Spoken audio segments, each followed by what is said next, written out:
Namo Myoho Renge Kyo. Thank you. Thank you for your support, for your practice. Thank you for being here now. And please, if you'll take a moment to like and subscribe with this video. Of course, if there's something you disagree with in this video, I heard from you. You can give it a thumbs down if you like, but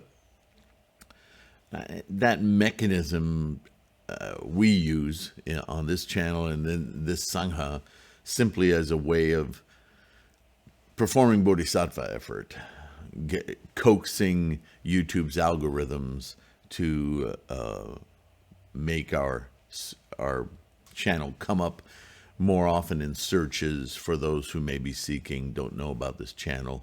And that's really what the likes and the subscription does. Now, if you're interested in getting notified every time we post a video, which is almost daily, you can go ahead and click the bell icon. I'm not sure if that has anything to do with the, and it may have, to the algorithm. But anyway, enough business. This letter, this Gosho we're going to read today from Nichiren on having to do with the Daimoku, which is one of the ones I collected in this book that's available on the bookstore, The Profound Meanings of the Daimoku. There's not a lot of information on who it was written to or why, but from the tone, I feel confident that it was written to a group, an entire group, and most likely to samurai. As you know from what we've been reading already, a great many of Nichiren's converts in medieval Japan were the warrior class. They weren't feeling too solid, evidently, about the infighting in the ruling clan and the infighting in the ruling religionists, the faux Buddhists, if you will. And because samurai were kind of removed from the general society in their rituals, their lifestyles, the way they lived their lives, and their families and their fiefdoms, they kind of were an insular group. And I won't go into the Bushido code and all of that. You can look up that. You probably have already a lot of knowledge about that. So, but as concerns Nichiren, he would do these brief little exposés, not expose, what would you call it? Expositions, that's the word I was looking for, which were meant to be spread, not just to an individual. We've read a couple of Gosho that were directly written as responses to a particular woman. The two we read before were for women. This one seems to be directed at the warrior class. But it still deals with, the central focus is the Daimoku. So, this one's called The Heritage of the Ultimate Law of Life. It says right on it, written by Nichiren. And we'll just get into it. I have just carefully read your letter. To reply, the ultimate law of life and death, as transmitted from Shakyamuni Buddha to all living beings, is Myoho Renge Kyo. The 5 characters of Myoho Renge Kyo were transferred from Shakyamuni and many treasures, the 2 Buddhas inside the treasure tower, remember in the Lotus Sutra? And the treasure tower is our enlightenment, right? To Bodhisattva superior practices, right? One of the 4 leaders of the Bodhisattvas of the earth. Carrying on a heritage unbroken since the infinite past, Myo represents death and Ho, life. Now that's interesting. You're going to hear throughout many Gosho, certainly in this book, and some I haven't put in this book, When Nichiren refers to the specific characters in the Daimoku, you might think that he changes his mind, because he'll offer different points of view for each of those characters.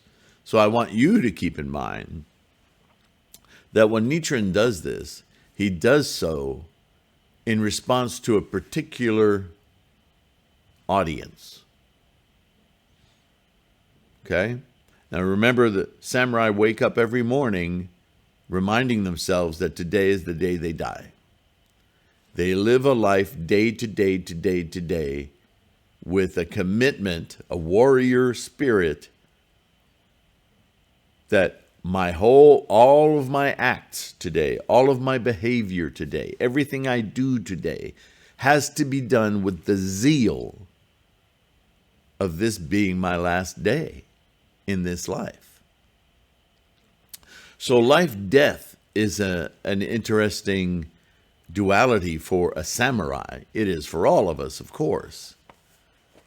And as we've discussed many times, life-death is a moment-to-moment instantiation of potential.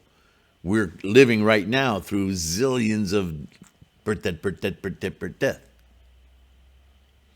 But there's an added meaning to a samurai that death is like the lofty exegesis to live life to the full. So there's I don't want to say mystic, but there's a heavy responsibility put on death as not an end to life, but a source of abundance to manifest fully life. Do you see? So when he says, and this is why I'm sure this letter was written to samurai, Myo represents death. Doesn't mean that when we chant Myoho Renge Kyo, we're calling out death. But in a way, what we're saying is the nature of life, instantiating moment to moment, birth and death. Death is not the opposite of life. It's the opposite of birth. Life contains both. It's a different way of thinking about it. In the West, we think of death as an end. But in Buddhism, death is a transmigratory point in time.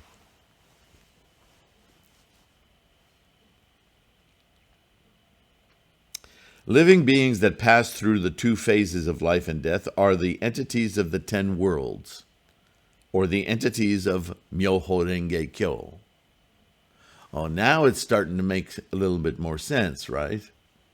How can you be in the realms of the 10 realms or the 3,000 realms in a single moment, but just the 10 realms or worlds without transmigrating through moment to moment, birth, death, birth, death, birth, death, birth, death? Do you see? He continues. Tendai says that one should understand that living beings and their environments and the causes and effects at work within them are all the law of Renge,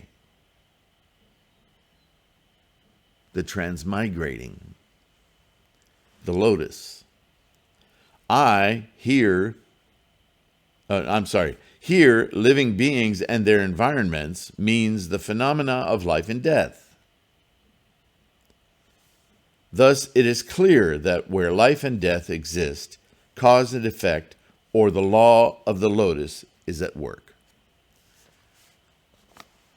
Put another way, the universe, the energy that everything is constructed from, is instantiated in different forms, from potential, formlessness, through formations to take on form, abide, and then go extinct. This is the nature of something living. Yeah? It's what we call life, the instantiation of potential.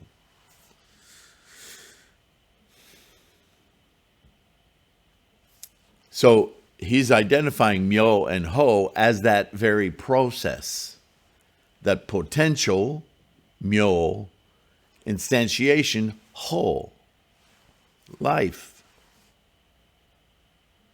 From non-life, myo, you could call it death, but I think, remember we're dealing with a removed translation from the actual language.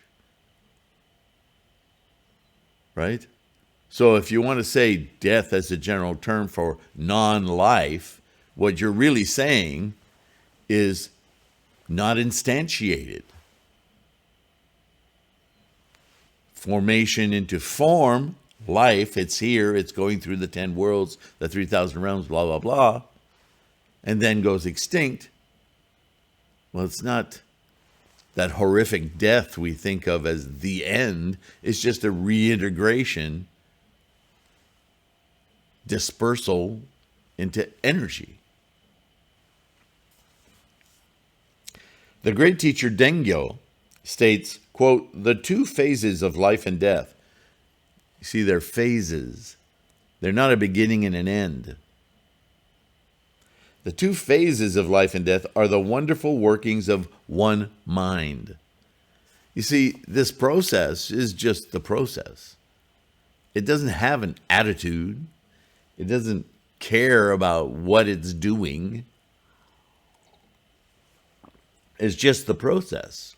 Like rain falling from the sky and accumulating into lakes, rivers, so on and so forth. It doesn't do it with intent. It just does what it does. But the mind, the mind, when the mind intercedes, observes, the mind can be completely befuddled, aware, participate, influence, get in the way, appreciate, witness the entirety of the process. Amazing. The mind, that's what we're dealing with in Buddhism, right? So Dengyo says the two phases of life and death are the wonderful workings of one mind. Not because the mind magically makes this process happen, but it does in a very amazing fashion become aware of this process. It's the only thing that's aware.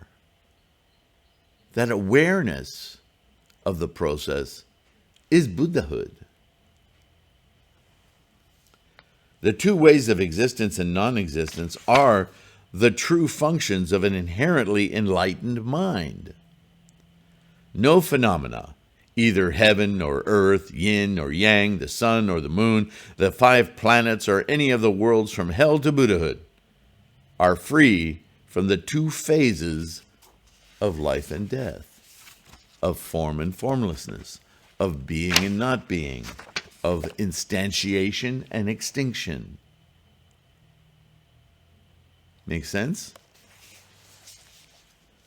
When you suddenly find yourself in a giddy mood, whatever inspired you to experience that giddy mood, doesn't it just seem to come out of nowhere? And then when it's interrupted or when it dies off, it's in our language. Giddy mood isn't something you can buy at the grocery store, is it? It's something the mind instantiates. There's always a potential for a giddy mood. If you explore that potential of a giddy mood too much, what is too much? That's a social construct, right? You'll be in a rubbery room. You can only have so much of a giddy mood. Life and death are simply the two functions of Myoho Renge Kyo. Oh, now he's including the entire Daimoku. Life and death They're simply the functions, the process of energies amalgamating, expressing, and ending, extinction, returning to undefined, unidentified energy. Myoho Renge Kyo.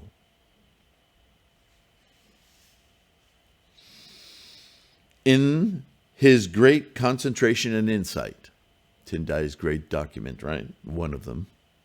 Tendai says, quote, arising is the arising of the essential nature of the law. And you could substitute for the word law, process. I know in the West we think law, we think handcuffs and citations, but that's not what we're talking about here. Closer to laws we might have identified in the sciences, yeah? But if any of that imagery is too distracting, I would say replace the law with the process, because that's what we're identifying. And extinction is the extinction of that nature, the nature of the process. Shakyamuni and many treasures, the two Buddhas, are also the two phases of life and death. Now that he just throws that sentence out like it's, you're supposed to know this. But remember, I've repeated this so many times, the personages of the Gohonzon. And I have a book, right?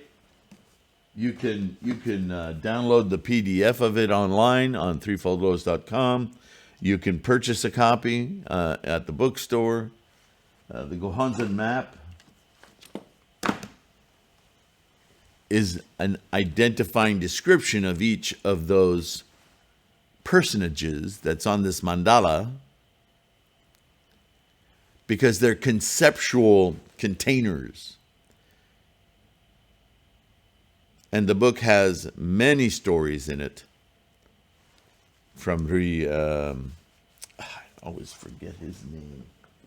I need to give him more credit because he put all this stuff on the internet a long time ago, and then that website disappeared, and I've had to chase this information down over and over again.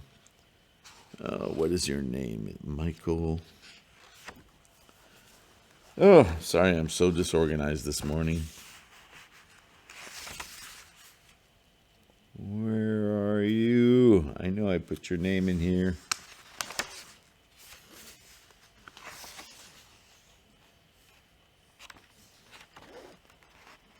Oh, I can't turn pages. I sliced my thumb up pretty good yesterday. Just not paying attention. Silly Sylvain. Oh man, I'll have to look it up for you. It probably sets up something online. Yeah, rats. Anyway, wanted to give him credit. Stories about all of these characters from sutras and Buddhist texts. So it's not going to be a great dissertation on taking all that apart like Jacqueline Stone might do. Not that she has. I don't know that she has. But at least you'll be able to read the conceptual stories through a Buddhist perspective of these characters, their history, where they come from, what they represent.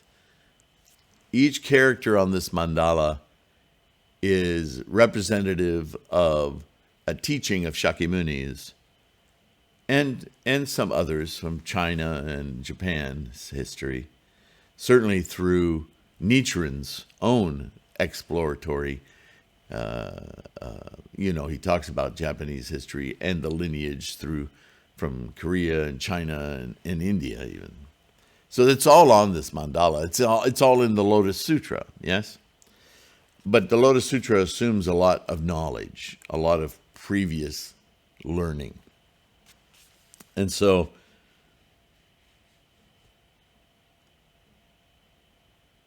when he says Shakyamuni and many treasures, the two Buddhas are also the two faces of life and death, Nichiren is taking for granted that you understand the larger conceptual story of the Lotus Sutra, for one, of the representation of Shakyamuni, our Buddhahood, and Tahoe, our pre-existing state of Buddhahood, our since time without beginning Buddhahood, right? And as we've already discussed, death isn't an end. Death is this outside, this foment of potential life, right? Shakyamuni represents the instantiated life. A man becomes enlightened. Tahoe represents the potential for Buddhahood, which takes form through what? Shakyamuni, a man, a woman, a physical form, to then, with the mind, experience Buddhahood. You see how this works? Makes sense? Shakyamuni Buddha, who attained enlightenment countless kalpas ago, the Lotus Sutra that leads all people to Buddhahood, and we ordinary human beings are in no way different or separate from one another. To chant Myoho Renge Kyo with this realization is to inherit the ultimate law of life and death, the ultimate process, the ultimate experience of the process as it's happening, the awareness, the enlightenment.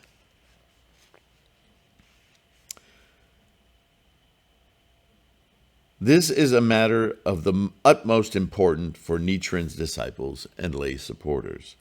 And this is what it means to embrace the Lotus Sutra.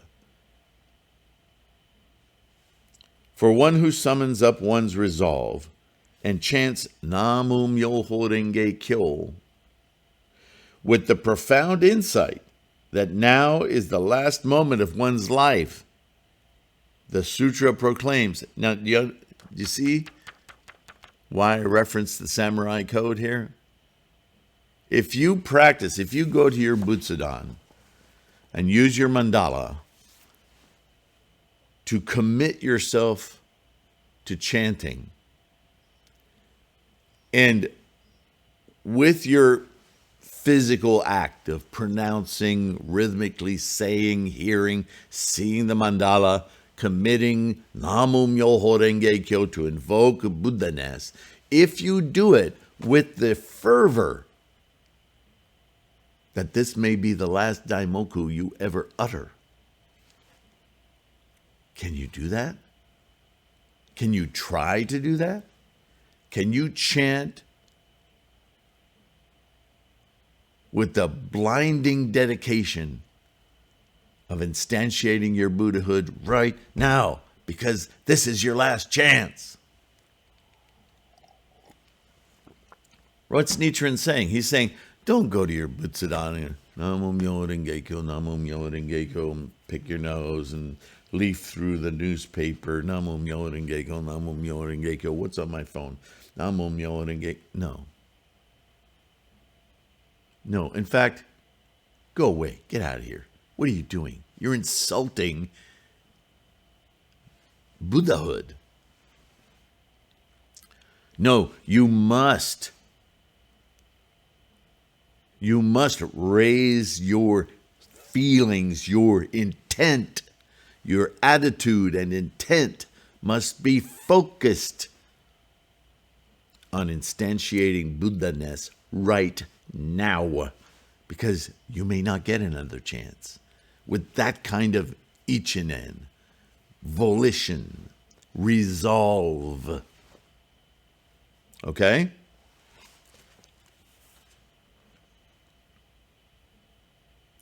This is what it means to embrace the Lotus Sutra. The Lotus Sutra. What is it? To embrace what?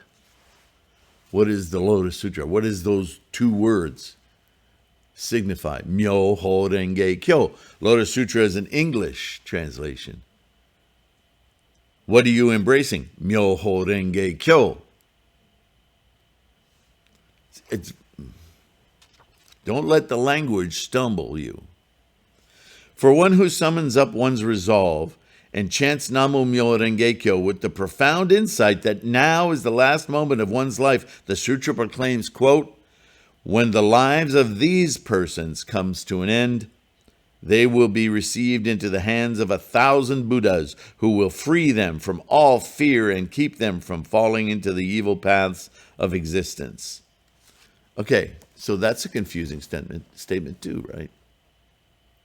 Because Westerners, religionists, I don't care if you're Muslim, Christian, whatever, we're so pounded by our cultural stuff that death is the end, and that at the end something's going to happen, right? And these damn translations, they play into that without even knowing it, I'm convinced, or sometimes very obviously knowing it, and that pisses me off. But what is this saying? Listen to the whole sentence, my friends. It says, when the lives of these persons come to an end, they will be received into the hands of 1,000 Buddhas who will free them from fear. But listen to the last few words. Keep them from falling into the evil paths of existence. Not some other place, not some heavenly realm, not some hell below, not some Buddha land and some far off, or for the Mormons, some other planet. There's no Buddha planet. This is, if you want to have a Buddha planet, here it is. So let me decrypt this terrible language so that you can think differently about what Nichiren just said. Remember, he's talking to samurai. So there's some tripwires there anyway. But what he's saying, remember, birth, death, birth, death, birth, death, birth, death, birth, death, birth, death. We live, our energies are instantiated moment to moment to moment to moment. So, if you chant with that kind of resolve, Namu Myo Renge Kyo, with that profound insight that your life, this process, is Myoho Renge Kyo, is itself the manifestation of Buddhahood. When you live this way, in the very next moment of your birth, death, stay with me on this sine wave of birth, death. When your life comes to an end, death, birth, death. See, existence is this life. Birth, death. That's existence. Outside of this life, there is no existence. There is only energy. That's not existence. That's potential for what? Existence. Do you see? They'll be received into the hands of 1,000 Buddha. Enlightenment.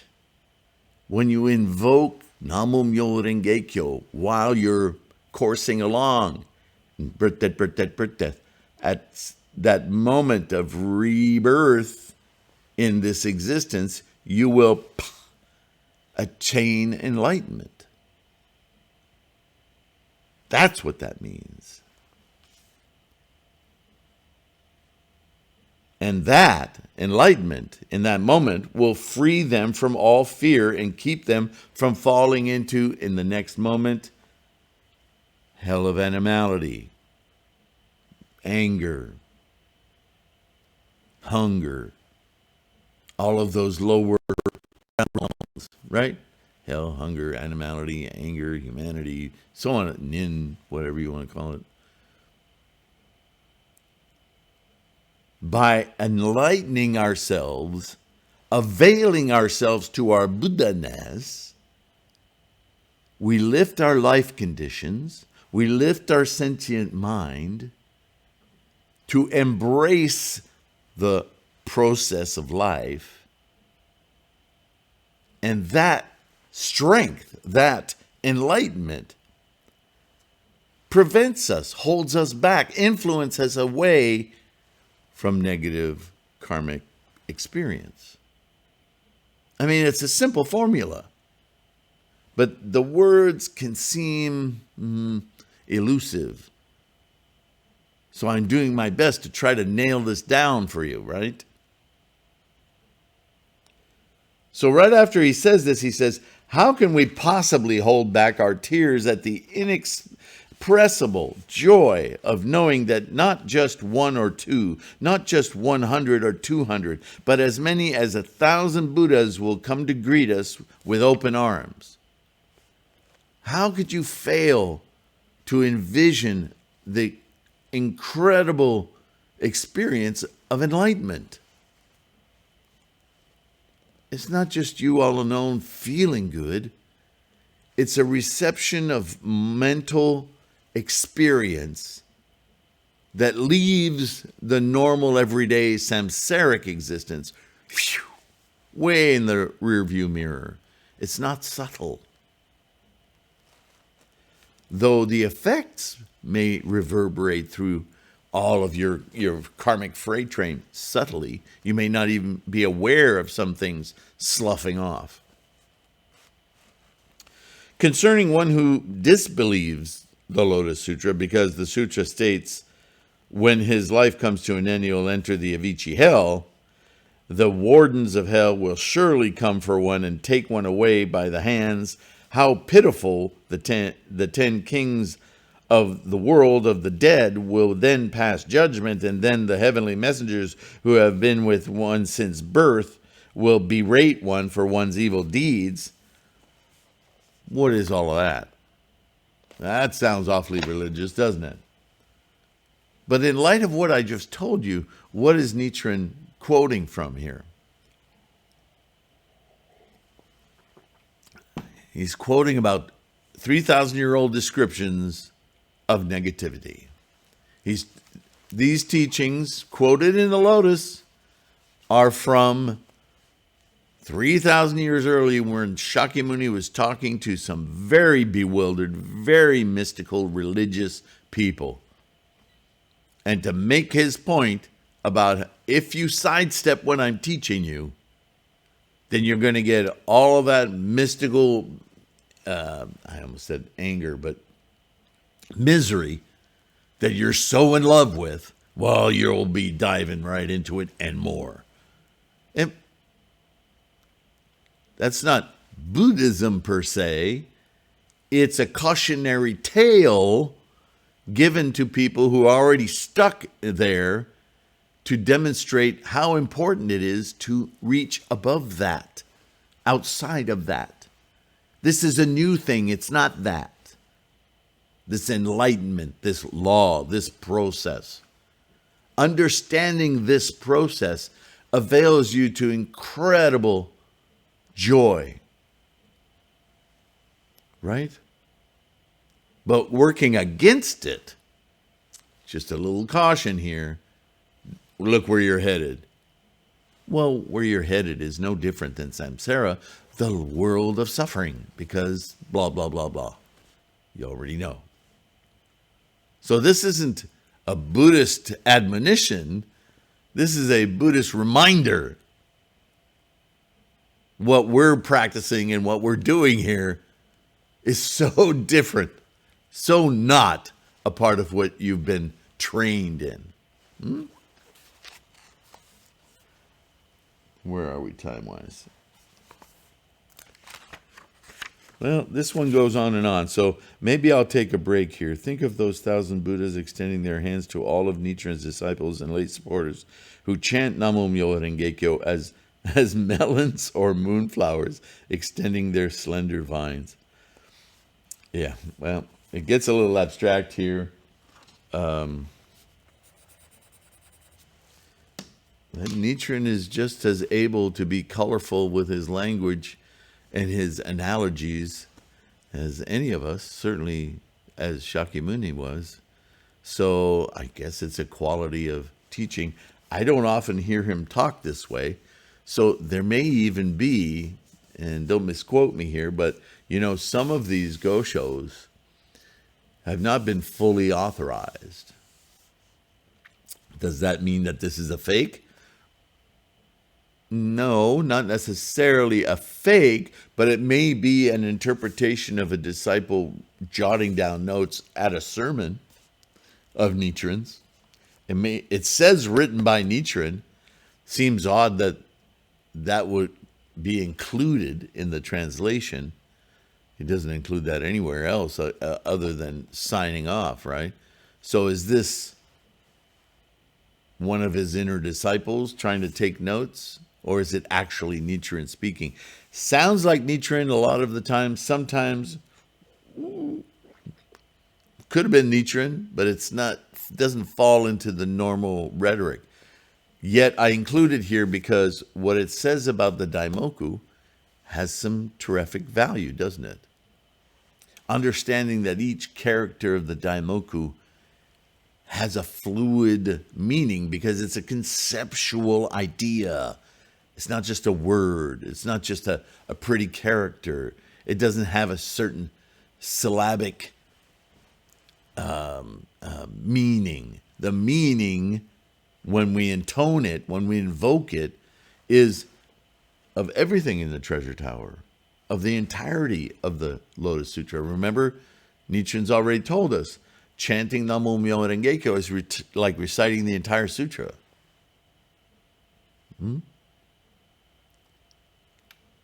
But he also told us to recite the Hoben and Juryo chapters. So we do that as a form of recital, what we call Gongyo, along with, always with, the Daimoku, Namo Myoho Renge Kyo. We'll continue in the next video. This is a fascinating one. The audience is decidedly different, right, from the last couple that we've read. So I'm looking forward to reading some more. There's a few more pages, so this may take up 3 or 4 parts. But that's okay, because we're discovering together, we're expanding our minds of understanding. Why? So we can have greater depth of confidence and resolve that when we go to our Butsudan, we open it up and we stare at our mandala to penetrate our Gohonzon in mind, to enlighten our minds, that there's a huge wealth, a plethora of supporting ideas, thoughts, concepts, supporting our resolve. Instantiate my Buddhahood now, even if I don't understand it, even if I don't see what it's doing. I want it working in my life, every single moment of my life, because I have that confidence that it will affect, influence the direction, the momentum of my karmic train, yes? Namo Myoho Renge Kyo. Thank you for listening. Thank you for your practice. Thank you for your support. Don't forget, like, subscribe. Use this resource, right? There's a search on the home page of this channel. Not at the top, that's YouTube, but in the middle of the page, you can look up certain words, make simple searches and get, because there's hundreds and hundreds of videos on this channel. So you need to get a smaller result set to find what you're looking for, yeah? Use the website, threefoldlotus.com. Lots of free information there. It's all free. Namo Myoho Renge Kyo. The bookstore. Stuff I've written, stuff I've assembled from many other sources, reference material. And the mandala store. Oh my goodness. Make sure you're practicing with a Nichiren inscribed replica, not Bob's, Ted's, or whatever. We don't want to be chanting to some organization. Nichiren would roll over and scream in his grave if he saw what some people are chanting to. What are you doing? We're practicing Shakyamuni's teaching of the Lotus Sutra, not somebody else's. And Nichiren's whole life was dedicated to making that point clear. Thank you, Nichiren. And thank you once again. I will let you go. Have a great day. Take care of your health, please. Be kind to yourself. And I'll see you in the next one. Bye for now.